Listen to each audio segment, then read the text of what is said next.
Welcome everyone to this webinar on success stories around building cooperative and inclusive sustainable security. You're all very welcome. I'm looking forward to hearing the stories from our speakers, and I'm glad you've all been able to join us. So you're very welcome. My name is Joanna, and I am the Outreach Coordinator for Rethinking Security. For those of you who don't know, Rethinking Security is a network of UK-based organisations, academics and activists. Members work on different specific issues, but we have a shared concern that the current approach to national security in the UK and beyond often hampers efforts for peace, justice and sustainability.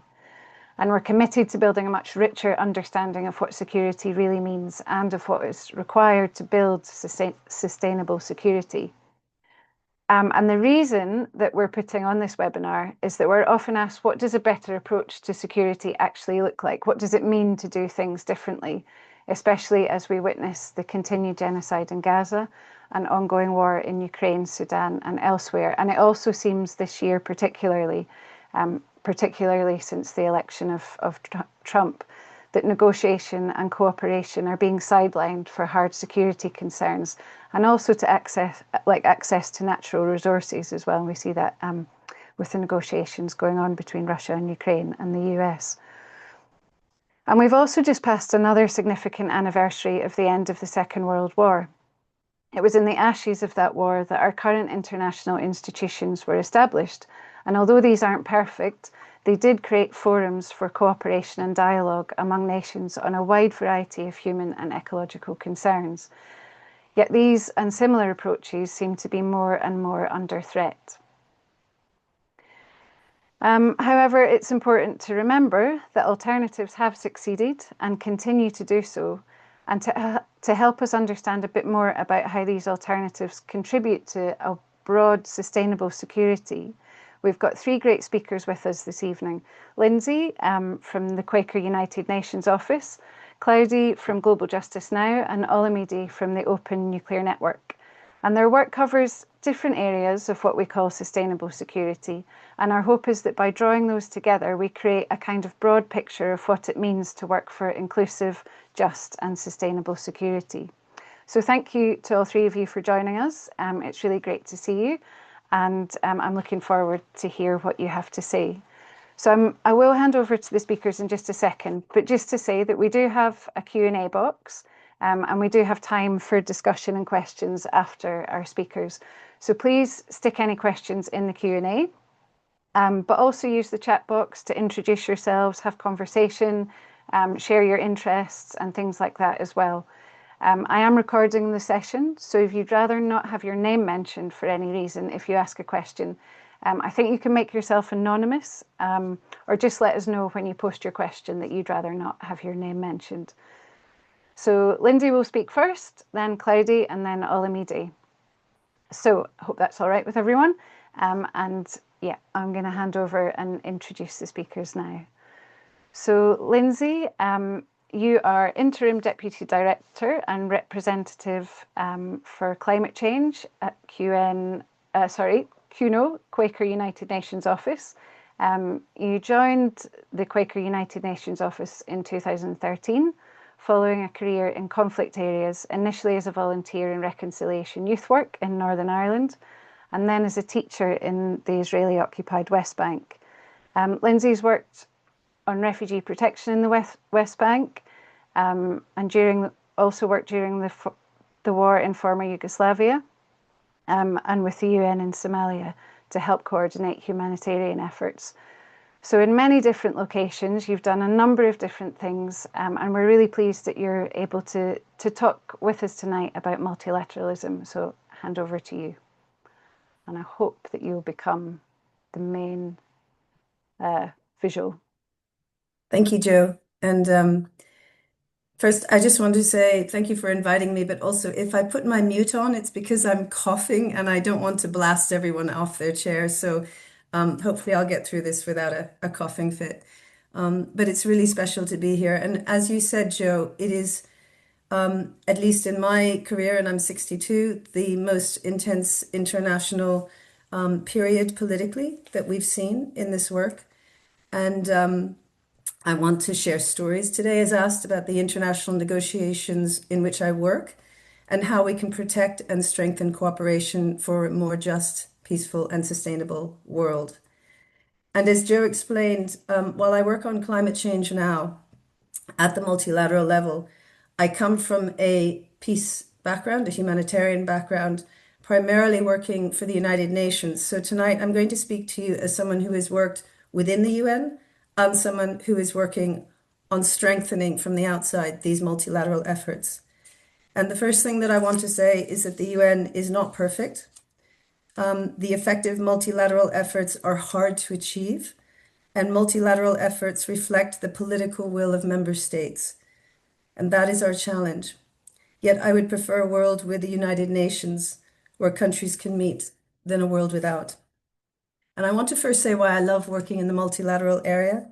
It's because we're working with ideals, we're working with values, and we're working with visions. And even if your country or most countries are not implementing those visions, we are going to hold that space for humanity of what could be.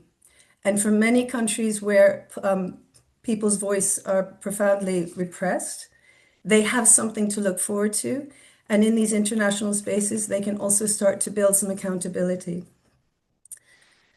I know, and I've worked in these spaces, it is incredibly difficult to get 196 plus countries to move forward. And you have the challenge of the political interests, but you also have in that space people who care, particularly in environmental issues. And you have civil society able to engage where they can. We're having a more difficult time now to do this, but we also have lobbyists. So the whole thing is messy, but it's there, and we're building international laws and norms, a frustration and a vision. So when you were talking, Joe, about environmental treaties and security, because as we know, we're in existential times, not just for climate change, but for a range of related planetary crises. And what gives us security is food, energy, water, healthy land. That to me is security. So tonight, I'm going to give you 4 examples, but the first one I'm going to start with, the piece of international work that profoundly grounds us is the UN Declaration on Human Rights. And it was written in 1948, and it is still holding us together in our work because we approach climate change as a peace and justice concern. And the UNDR, the Declaration for Human Rights, has actually inspired over 70 human rights treaties around the world. And in addition, in Geneva, where my office is based, the Human Rights Council engages countries 3 times a year for almost 6 weeks at a time, sometimes 8, and engages them on these rights that they are supposed to report on and what they're doing to improve. And in addition, you've got a universal periodic review in Geneva where countries they actually have to report on how they're doing. So everything is public, everything is out there, and civil society can bring in what's happening to them on the ground. So even if your country is falling apart, you know there is a place where there's this vision of accountability. And while it's slow, it's there. So if we take the example of Gaza, we have under international law that collective punishment is prohibited, that genocide is a war crime, and that most countries have been shockingly slow.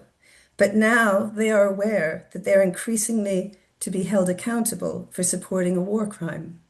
So while everything takes time, it is out there, it is an international norm, and it makes it more difficult to hide behind.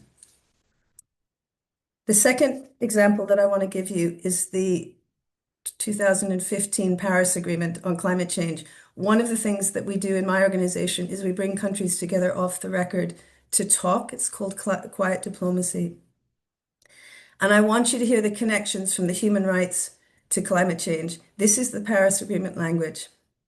Acknowledging that climate change is a common concern of humankind, parties should, when taking action to address climate change, respect, promote, and consider the respective obligations of human rights, the right to health, the right to indigenous peoples, local communities, migrants, children, persons with disabilities, people in vulnerable situations, the right to development, as well as gender equality, empowerment of women, and intergenerational equity.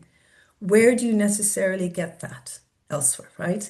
That is the vision you're holding. And then in that language that countries have signed up to as a legal document, talking about the importance of protecting biodiversity, of Mother Earth, of climate justice, of sustainable lifestyles. The Paris Agreement is a legally binding treaty, and while countries have to submit their nationally determined contributions, and each one in those years has to be better than the last one, it is not as strong as it could have been. And one of the stories of why not goes back to the US. So President Obama had to get that signed. He wanted to be in it. Everybody wanted the US to be in it. But President Obama had to sign it himself. He couldn't bring it to Congress because he knew that Congress would not sign it. So you have this whole situation where one country is holding it back from being more ambitious, from being legally holding on to like a connected amount of greenhouse gas emissions. Why? Because one of the most polluting countries has got to sign it according to his space and their space. Nobody wanted them to be out. Nobody wanted the Kyoto situation again, where the US was there and Canada walked out. Another thing that we face is the voting system. So currently consensus is what's holding back the plastics treaty. It's holding back the Paris Agreement instead of a majority vote, which some treaties are holding. And for example, you recently had the International Maritime Organization, their net zero framework, which was agreed by a majority vote and which includes mandatory emissions limits. And it's stronger because it's a majority. A country doesn't have to sign it, but then there's this whole peer pressure. And increasingly, you're seeing laws saying, we will, you can ship for us if you align yourself with this treaty, right? So you've got this legal holdup. The third thing that I want to bring up are the Sustainable Development Goals. It's something that I cherish. It's not a treaty, but it is a vision, and it defines what keeps us secure and what keeps us safe and what keeps us well. And those Sustainable Development Goals were for both developed and developing countries. Some countries in the developed world or the North took it seriously, others didn't. I live in Germany right now. You can see the SDGs aligned in the government buildings. And what it does is it names what's there, it names what's needed. And CUNO, for example, our office in New York, was instrumental in getting SDG 16, which is peace, justice, and strong institutions. And these things matter. And if you're a citizen, they matter of what your country could be. So the last one I want to talk about is the Intergovernmental Panel on Climate Change. IPCC, we are the only faith-based independent observer there. And they collate all the climate science from around the world. Why is that helpful? Because the states have to agree to their summaries. And when a state agrees to an IPCC summary, it creates an accountability. The scientists can push back on political weakening. And then those reports go into the climate negotiations. They go right on the desk. And when power and money is trying to take over, the science is saying, we're going up to 3.2 Celsius by 2100. What are you going to do about it?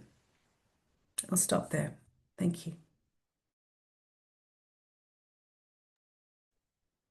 Thank you very much, Lindsey. That was a really great way to start off, just in defense of the system that we have, maybe not the system itself, but the opportunities that there are for multilateralism, for voices to be heard that might not normally, for civil society to be heard from countries where it might feel like things are falling apart. But there are those places for airing issues and accountability.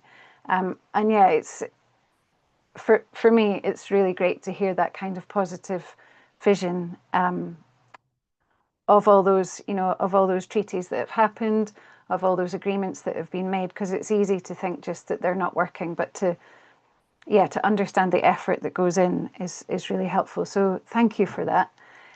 So I'm going to hand over to Cleodie now. Cleodie is Policy and Campaigns Manager at Global Justice Now, working on their trade campaign.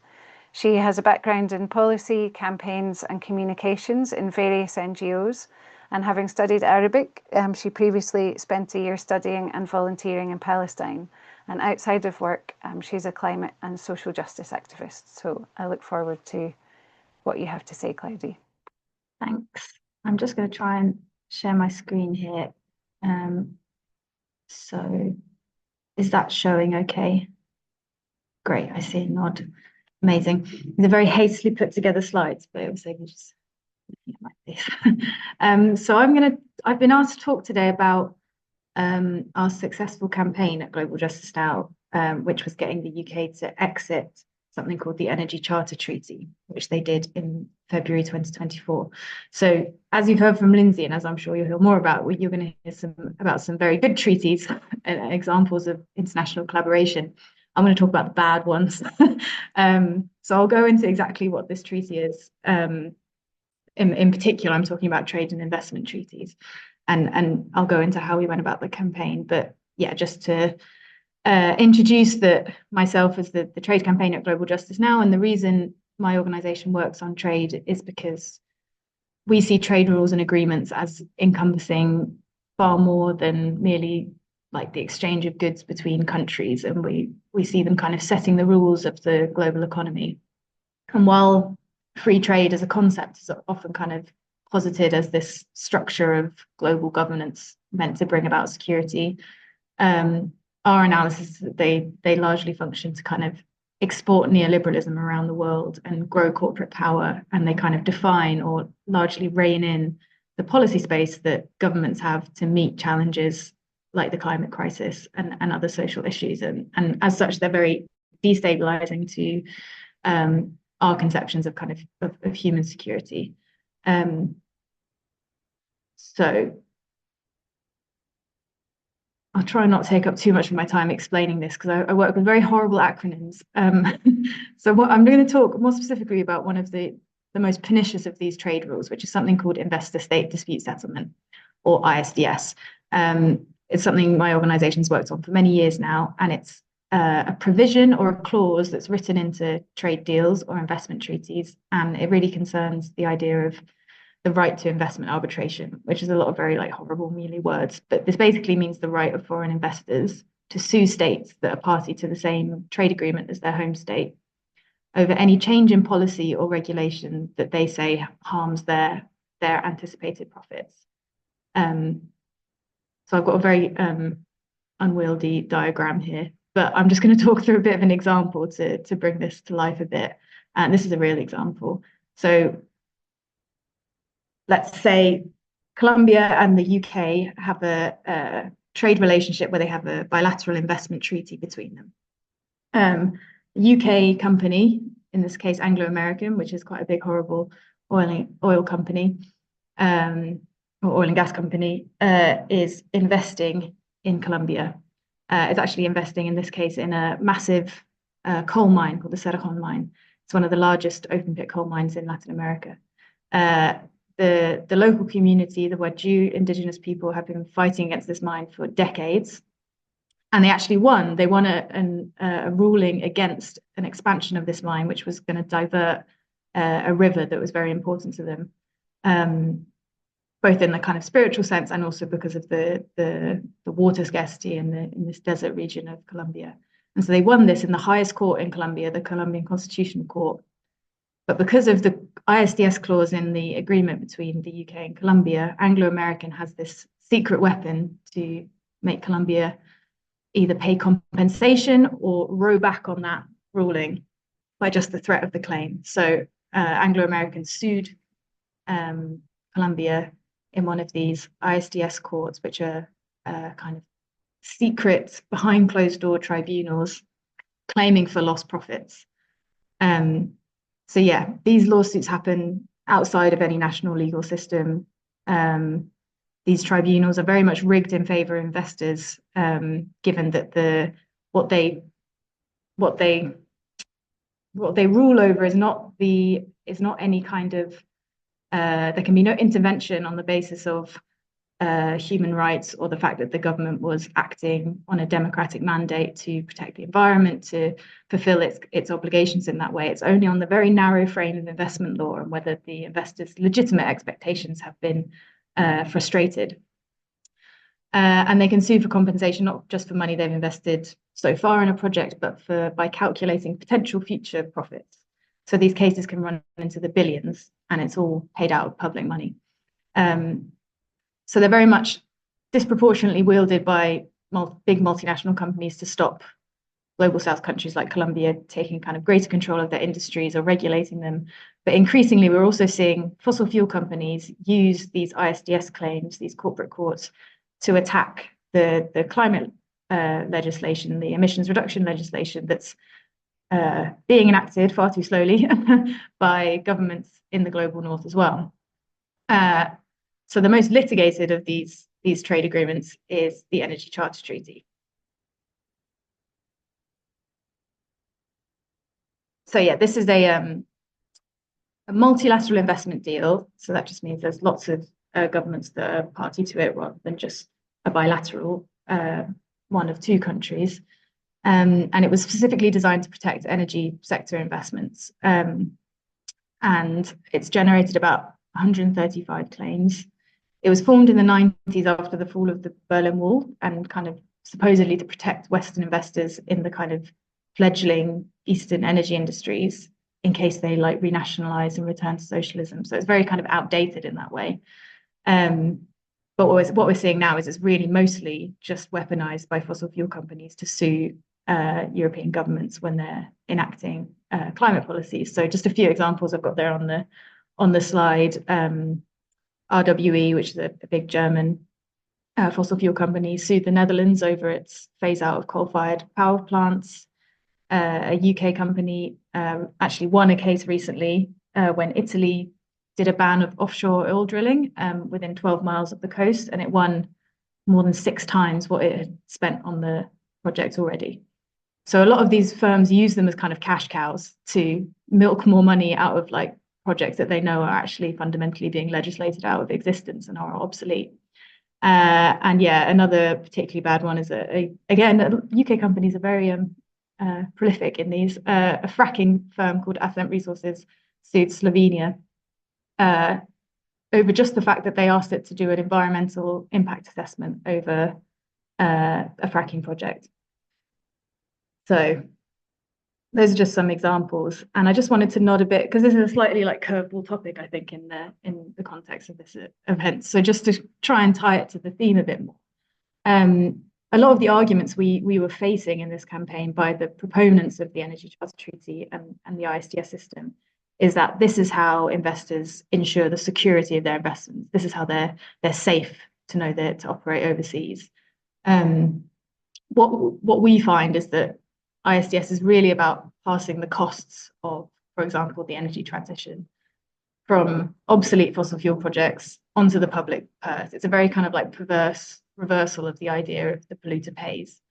And it means that even when we win, and even when governments kind of acquiesce to our demands for climate action, or we see frontline defenders in the global south managing to stop destructive projects, the companies that are causing the harm have a mechanism that's beyond our democratic control to either bully governments out of this action or to get a massive payout. So, you know, this even in countries in the global north, this like bespoke legal system runs completely at odds to the ideas of like national sovereignty and democratic decision making and the kind of like agile policy environment that governments need to have to experiment with energy transition policies. So, you know, we think that the real security of the energy transition rests in governments having this kind of dynamic policy space and not having their hands tied already by their trade agreements, meaning that unaccountable corporations can like dictate whether they can go ahead with a certain kind of policy. And in fact, when asked in a survey during our campaign, a bunch of European renewable industry investors said that they didn't consider investment treaties with ISDS to be the main factor when they're making decisions about entering another country or investing in another country. And a trade federation of renewable investors even wrote an open letter calling on countries to exit the ECT. So we're even seeing this from some more like right-thinking businesses. So I'm just going to go on. I'm probably already running out of time to talk a bit about the campaign and hopefully just draw out a few lessons for maybe some of the campaigners in the audience. So first of all, our main thing was bringing this concept into the open. As I've said, it's like quite a jargon-filled topic. It kind of thrives in the shadows. And it's, as a kind of concept, it's not really a thing. It's not really a place we can go and demonstrate outside of. It's something that's given power by being included in trade agreements. So to stop these corporate courts, we have to take down the treaties that house them. So the first thing we had to do as ISDS campaigners is to identify where the battles are, and the ECT came out as the kind of public enemy number one here, given that it's a big multilateral treaty. We had the basis for numerous national level campaigns. It wasn't just us here in the UK working on this. So we'd partners and movements in Germany and the Netherlands and all over Europe, so we could coordinate those campaigns together. Each country, each movement pushing their government to leave. And given the huge number of fossil fuel cases, we had the ability to build a really strong climate narrative. And given that it's such a widely used treaty for these kinds of ISDS cases, we knew that if we managed to take this down, we'd have blown a big hole as a kind of central node in the wider system of ISDS. So yeah, as I said, our main first work was educational, like political education about the idea of ISDS. We refer to it as this more digestible name of corporate courts. We ran a lot of workshops. We produced a photo booklet, and we worked really hard to get the issue in the media. And the highlight of which was when Sky News covered this statistic we pulled together about just how much money just 5 fossil fuel firms were suing governments for over climate policy decisions. The second big aspect was movement working. So we did a huge amount of work to get other organizations on board the campaign on the Energy Charter Treaty. And we managed to push it higher up the agenda of other climate NGOs and think tanks. And a lot of climate NGOs who maybe operate a bit closer to parliamentary politics than we do, we're considered a fairly radical organization in the NGO space. So there was a lot of kind of internal campaigning in the movement to encourage other organizations to take this on as a really serious climate policy issue. And based on having this kind of broader network of organizations on board, we managed to get MPs from different political parties to speak out against it, while also keeping this quite loose coalition towing the line on a very strong stance on exiting the treaty. The context being there was a reform process going on with the Energy Charter Treaty, but we knew this process was weak, was stalled, and was going to do nothing to fundamentally align the Energy Charter Treaty with the Paris Agreement. So a lot of it was just getting everyone to toe the line on that. And by the end, we had something approaching a civil society consensus on leaving the treaty, which the government found increasingly difficult to ignore. The third thing I wanted to mention was the idea of kind of narrative shifting or code switching. As I've kind of contextualized, the reason we work on ISDS is because of the injustice of the system, and the power it gives foreign investors at the expense of people and the planet. So that's how we talk to our activists about it in our network. We have a network of activists and a network of youth activists as well. This is how we mobilize those kinds of people around the issue, by laying out the fundamental injustice of the system. When we're talking to MPs, we could employ the more kind of cost benefit analysis lens of this is the financial risk you are locking the UK into when it's pursuing its legally mandated climate policies, at the same time that you have the threat of these investor claims. So we could make it kind of a very pragmatic financial risk argument to the more kind of climate-minded Tories and the opposition at the time being Labour. And even with the more right-wing politicians, we had this kind of sovereignty argument. It's with the Brexit people, it's is this really taking back control? Is this cutting red tape? The idea that these foreign investors can dictate your public policy. So yeah, as you can see on the slide, we had a Tory, an unlikely ally in the Tory party. At the same time, we had, Green MPs calling on. So it was great having this kind of cross-party support around a single demand, kind of singing from the same hymn sheet there. I think this is my second to last point. I'll try and speed up a bit. Yes, I want to talk about international alliances, and speaking to the kind of cooperation theme of this event. What really helped us win was the UK taking the lead from like a slew of European countries with more ambitious climate policy, announced kind of one by one that they were going to exit the treaty. And this was kind of this domino effect as Germany left, France left, the Netherlands left. There was 11 before the UK said it was going to leave this treaty. And that all came from the different movements in these different countries really pushing their governments to do so. So we're working very closely with the European trade justice movement and coordinating our national campaigns so we could each like leverage each other's strides forward, put pressure on our own governments.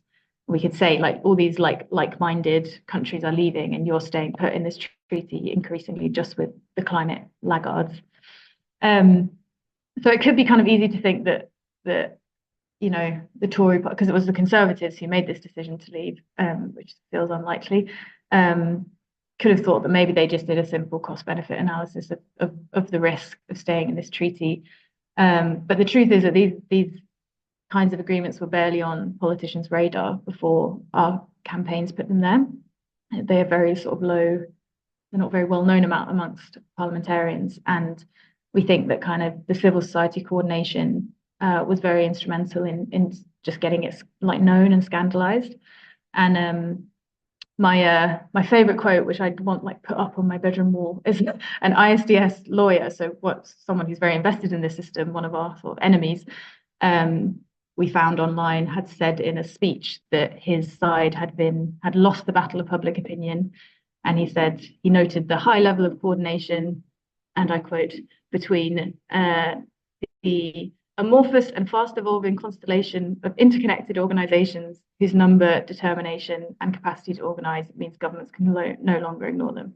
Which is really nice to hear sometimes what your enemies think of you, because you spend most of your time thinking you're completely dysfunctional and everyone's really annoying you. So that was very nice to read. So yeah, the last thing I wanted to say before I conclude is my last sort of learning from the campaign is like sticking to your guns. I mentioned earlier that there was this reform process with the Energy Charter Treaty. The UK had like acknowledged problems with the treaty, but it was pinning its hopes on this modernisation process, which, as I said, was very weak and insufficient. And we could have quite easily like accepted, like seen a realistic position being like accepting the limits to change and falling back on just trying to get a reform passed. But instead we like recognized that this was our chance to like knock the whole thing out. And we continue to build the pressure to scrap the deal entirely and continue to ensure our partners in the coalition like held strong to that anti-reform stance. And I think this kind of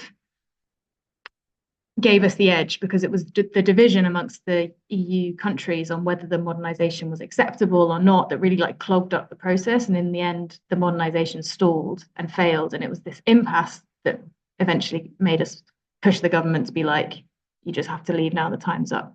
So an argument there for sticking to your guns. So yeah, just to conclude, now that we've got the UK to leave the Energy Charter Treaty, we have a kind of stick to beat them with regarding the legitimacy of the ISDS system as a whole. And we've added kind of momentum to the wider moves against the ISDS system. We've got lots of countries around the world who are leaving their ISDS agreements: Brazil, Indonesia, South Africa, Ecuador, even governments in the global north, or governments like Australia and New Zealand have pledged to not include ISDS in their future agreements. And even the Biden administration in the US was actively reviewing options to remove ISDS from its agreements.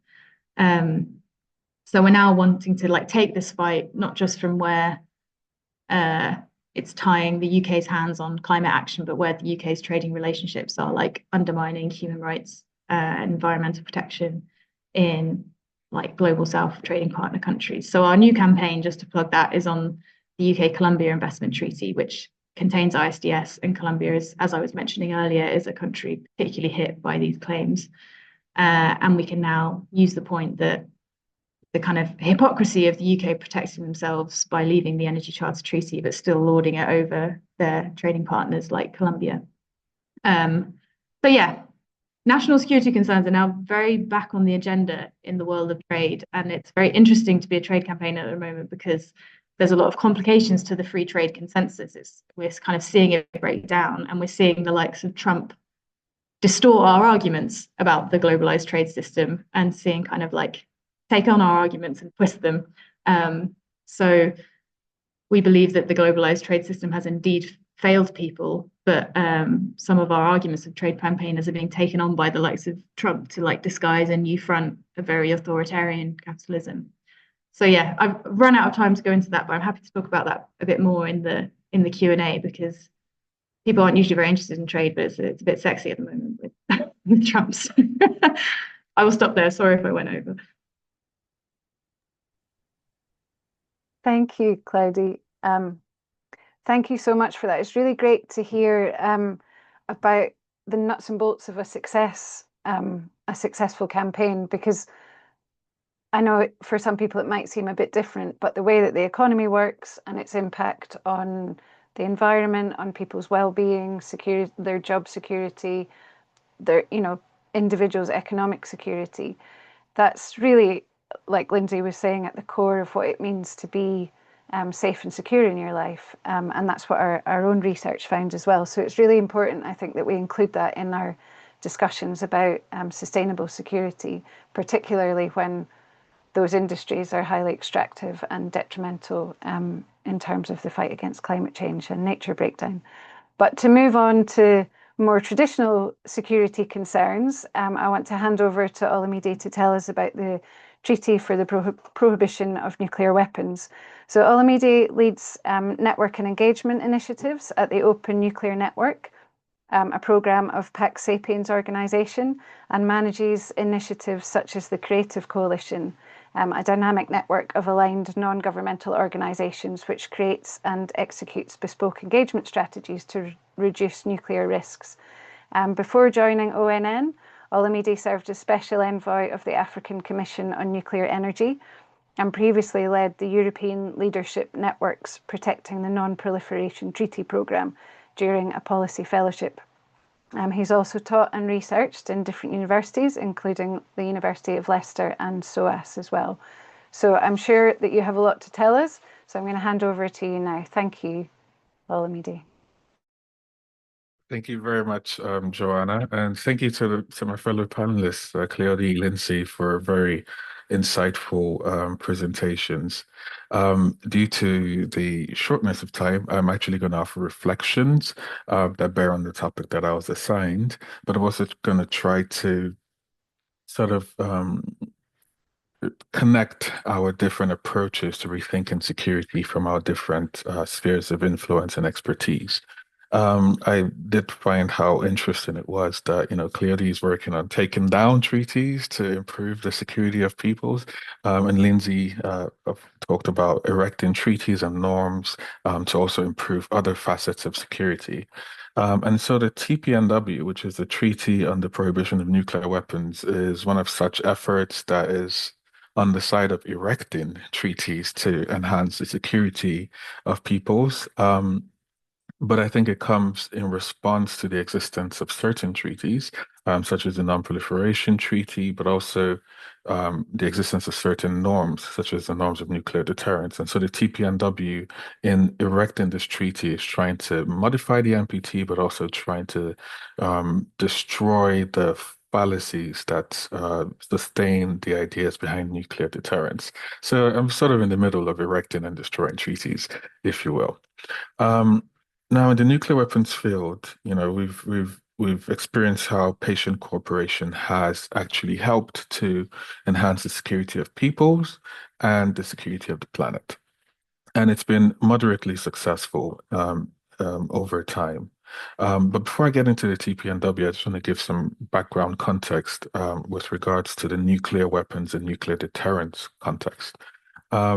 So in the world today, we have 9 nuclear weapon states. So we have the UK, the US, France, China, North Korea, Israel, India, Pakistan.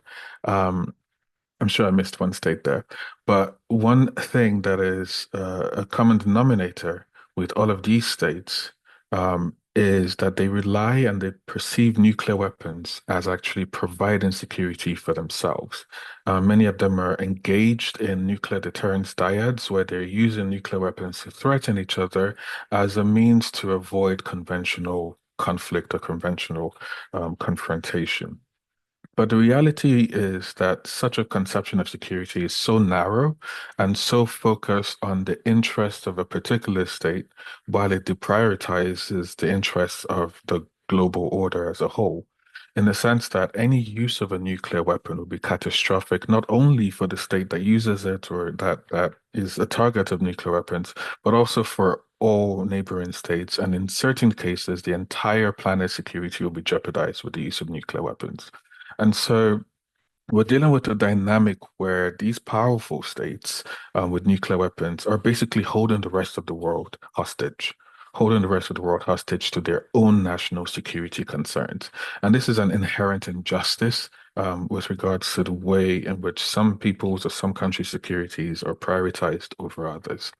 And historically, we can see the impact of nuclear weapons. So when the United States in 1945 used nuclear weapons to attack Japan in Hiroshima and Nagasaki, we saw the almost instantaneous death of over 120 to 200,000 people. And it wasn't just the immediate effects of the use of nuclear weapons that was devastating. Up until today, there has been intergenerational harms caused by the use of nuclear weapons and the exposures of the victims and survivors to radiation. And this continues till today. The instability, is also something we see in contemporary times, where if we look at the confrontation between India and Pakistan, for example, in South Asia, this confrontation over historical and contemporary political disagreements actually holds the rest of the world hostage because studies have shown that if India and Pakistan were to engage in a limited or even full-scale nuclear war, we could lose up to about 3 billion people on Earth because of the effects of nuclear winter. And this is a follow-on effect where the use of nuclear weapons on a large scale would actually create so much soot and dust that it will actually block out sunlight from being able to penetrate the outer layers of our atmosphere, thereby causing famine, hunger, the destruction of ecosystems, the destruction of supply chains. And so 3 billion people would die. So this sort of security system, I think, is inherently unjust because the decision makers that can cause this sort of harm are, at the very best, only accountable to the citizens of their countries, right? So as a Nigerian, I have no say if Modi or the Prime Minister of Pakistan, would be able to cause planetary destruction because we're not necessarily connected in that dynamic. And so this continuation of injustices posed by the possession of nuclear weapons is something that the Treaty on the Prohibition of Nuclear Weapons seeks to address. And so what is this treaty? The TPNW is a very straightforward legal instrument. It proposes that nuclear weapons, based on the significant devastation that would come from the use of nuclear weapons, are illegal and also immoral.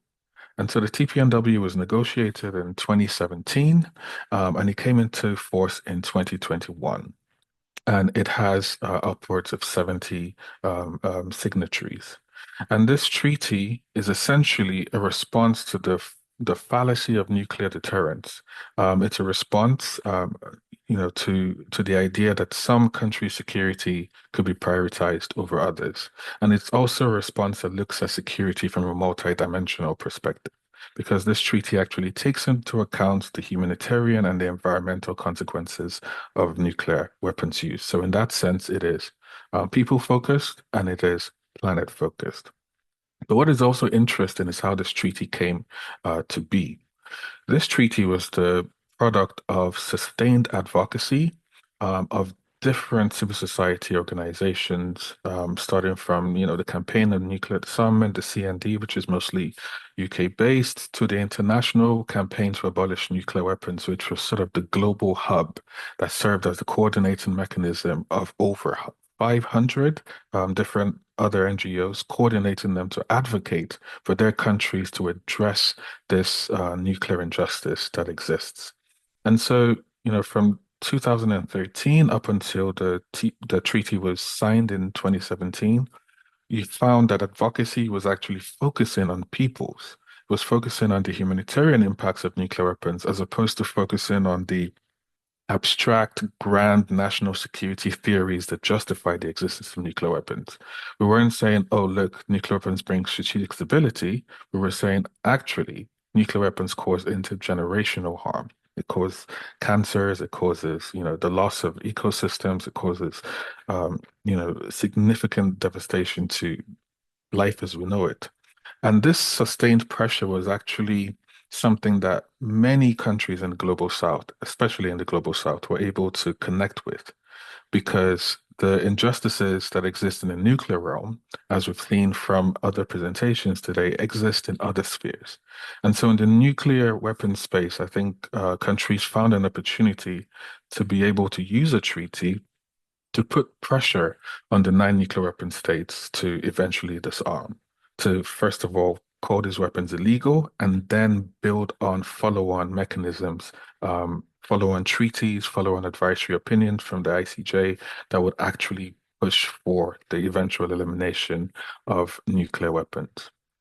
Now, the second part of this advocacy strand is that now that we've mainstreamed the normative understanding that nuclear weapons are immoral and illegal and have humanitarian consequences, earlier this year, at the third meeting of state parties to the Treaty on the Prohibition of Nuclear Weapons, the discussion evolved from a humanitarian discussion to an actual security discussion where countries are no longer only talking about the humanitarian impacts of nuclear weapons. They were saying that these humanitarian impacts affect our citizens. And so we have a national security interest and responsibility to protect our citizens from the madness of nuclear deterrence. And so in responding to an environment that is focused on militarism and is focused on the power of dominant players, TPNW state parties started speaking their language to actually highlight their own vulnerabilities and concerns in securitized terms that would be understandable to nuclear weapon states. And I think this evolution is very recent, but it's one that carries a lot of promise, where we might begin to see the equalization of the national security perspectives and interests of nuclear weapon states and non-nuclear weapon states. And I think this is something that is a cause for optimism. I hope I wasn't too long in my presentation, but I'm looking forward to the Q&A. And once again, thank you for having me. Thank you. Thank you, Olamide. It's really great to hear a bit more about that, and especially about the development of the use of, that the language, the issues being raised in around sort of the same terms of reference as nuclear armed states use to describe their security. I hadn't really realized that, and I think that that's really interesting. So yeah, thank you for your presentation.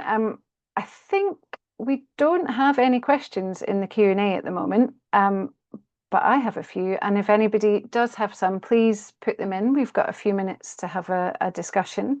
But in the meantime, I have a ton of questions actually, because I think the way that all these issues intersect, there's so, obviously tons of crossover, but there are questions around, I suppose, the use of language or narrative shaping that you've all raised, and how important that is in terms of understanding security.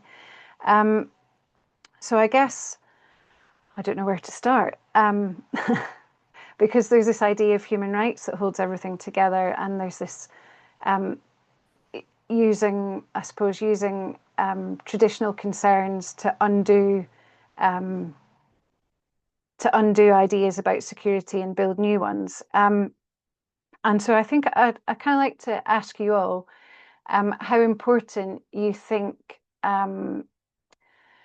language is in terms of the work that you've done. How is it? Do you feel that it's challenging traditional narratives on their own terms, or creating a kind of new frame of reference around security is a sort of, which direction do you feel works for the work that you do? And I think that that's important for us, because in the UK, national security is a huge issue, and all of us are engaged in trying to challenge our MPs or just public understanding about what security means. So I hope that question makes a bit of sense. Maybe, Olamide, I'll ask you first, because you've just to follow on from what you were saying, and we've got a couple of questions now. So yeah, hopefully we'll get to them.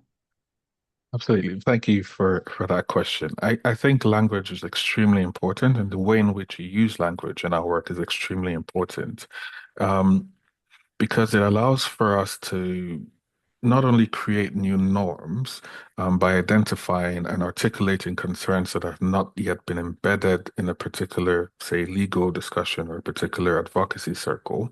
And in this way, the introduction of new perspectives and new ways of looking at security requires new language to reflect that fresh thinking.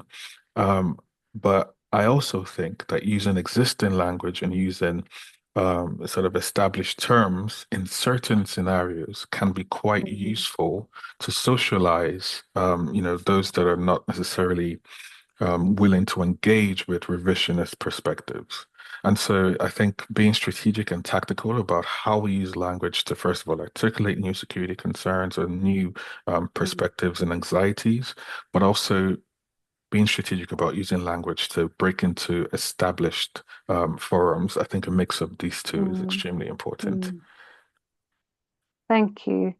Cleodie, maybe I'll come to you next, because I think particularly around climate security, it's quite difficult to know how sometimes to describe that, and that might be used, energy security might be an issue that's framed in different ways, that some of which are quite problematic.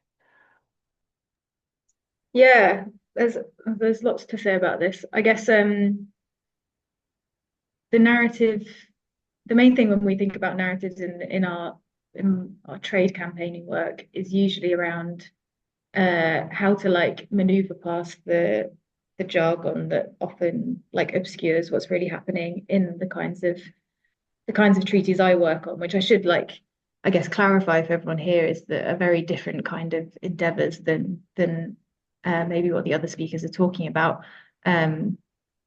So one of our main first tasks when approaching the campaign around ISDS or investor state dispute settlement was well, what can we call it? Because I don't want to call it that in our tweets and our comms, because it doesn't really explain what's going on, which is why we started sort of socializing the term corporate courts to try and kind of show in not so many words that this is a legal system that's really set up by and run for and rigged in favor of corporations. And I mean, even by the end of it, we were should we be even saying the word courts? Because doesn't that mind people of the idea of justice and legality? And but it kind of stuck in a way. So a lot of it, I think, is trying to find a way in the work we do, which is often about scandalizing certain parts of the global economy or structures of the global economy, is finding ways to communicate what's actually going on and kind of pull the mask off. Yeah, I'll leave it at that. Thank you. Lindsey, what about in your work? You've talked about visioning and values, and actually one of the questions in the Q&A strikes me as something you might be able to answer as well. In UK cooperative societies in the 1930s held a series of pageants celebrating that cooperative culture, even in the face of the growing threat of war. And maybe those envisioning or celebratory things, do they help? Is that part of shaping a narrative? I think they do very much. I'll be really quick because I know there's some more questions coming in. I think the people are lost without vision. Yeah, very famous biblical phrase there. But what I would say is that language is everything in our work. The difference between shall and should in a treaty are phenomenal. It's legally binding or not. The IPCC, one of our works in the science is to actually make sure the risk language is in there. We had a case with the mitigation report for the sixth assessment report where a certain country from the Gulf pushed in the word abated before fossil fuels, got it accepted, and that has completely shifted the whole debate in a way that's incredibly negative. So we live for language and we live for grounding. And I just wanted to say, Olamide, that what you have talked about, the humanizing and making something real, like your neighbor or your family's affected. So when we talk about security, I actually talk about safety because that doesn't militarize it and it makes it personal. I'll stop there. Thank you. Yeah, it's good to be reminded that humanizing what security means is one of the most important things we can do to change that understanding and make sure that it's not militarized. We just have a couple of minutes left, but Olamide, there's a number of questions about the TPNW. So I'll try and summarize a few of them. I think you've answered one in the chat about whether it's binding. And then there's one question actually, would the TPNW provide a good model for the fossil fuel treaty? What you think about that? And will the TPNW pass into customary international law? And therefore, will it bind those states that are not signatories? Thank you. I'll try to be as brief as I can, but I'll also share, follow-on resources, write-ins, and research I've been involved in that answers some of these questions. I think for the fossil fuel ban treaty, I think the TPNW actually provides a really good model. If not specifically the text of the TPNW, the advocacy process of the TPNW, because the TPNW is centered on the harms that nuclear weapons cause, right? And so in forming the language of the treaty and informing the advocacy strategy, there was a lot of consultation with victims and survivors to truly understand what nuclear weapons use and testing has meant for them. And so this treaty was structured with that in mind and even has provisions in Article 6 and 7 that looks at remediation efforts. So even at the last MSP, there was talk and well, not just talk, there was actually a process initiated for a trust fund that actually looks at how to remediate humanitarian and environmental impacts of nuclear weapons use and testing. So for something like the fossil fuel ban treaty, I think starting from the impacts and the negative impacts on people's security might be a good way to go because then the mechanisms that will be enclosed in such a treaty would actually be something that enhances security in the short and medium term.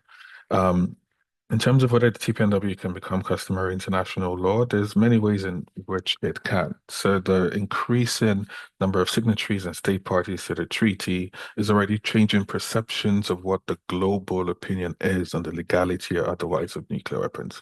But the second thing is that because this treaty now exists, there can be the resurrection of the 1996 advisory opinion that was tasked to the ICJ on whether nuclear weapons and deterrence are legal or illegal. Now, with the entrance of a new treaty such as the TPNW, and also with the establishment of numerous nuclear weapons free zones in Africa and South America and Central Asia, you know, um, I think the output of such an advisory opinion from the ICJ would have to be radically different from the 1996 outcome. And, layering all of these developments in international law and having something as central as the ICJ make a proclamation would actually enhance whether or not the TPNW can become customarily accepted. So I think it's more of a norm building process, but I also think it's sort of inevitable. That's good to hear. I like the idea that is inevitable. Um, we're out of time now, so I'm sorry if there are questions that we've missed. But yeah, thank you everyone for joining us, and a special thank you to our speakers for really great presentations, some really interesting issues for us to mull over, and amazingly positive. And that was the hope of this evening, that we find these positive stories that have successfully moved us towards more sustainable security. And so I'm really grateful to you all for sharing and coming along to this webinar. And thank you everyone else for joining us. If you are interested in opening up discussions either locally or with your MP around definitions of security and what that means, I've put one of our web pages in the chat. It's just rethinkingsecurity.org.uk/guides, or just get in touch with me, Joanna, at rethinkingsecurity.org.uk. And this will be online, so if you want to pass it on to anyone in the future, please do. And I look forward to working with you all at some point in the future. Thank you so much for joining us. Thank you.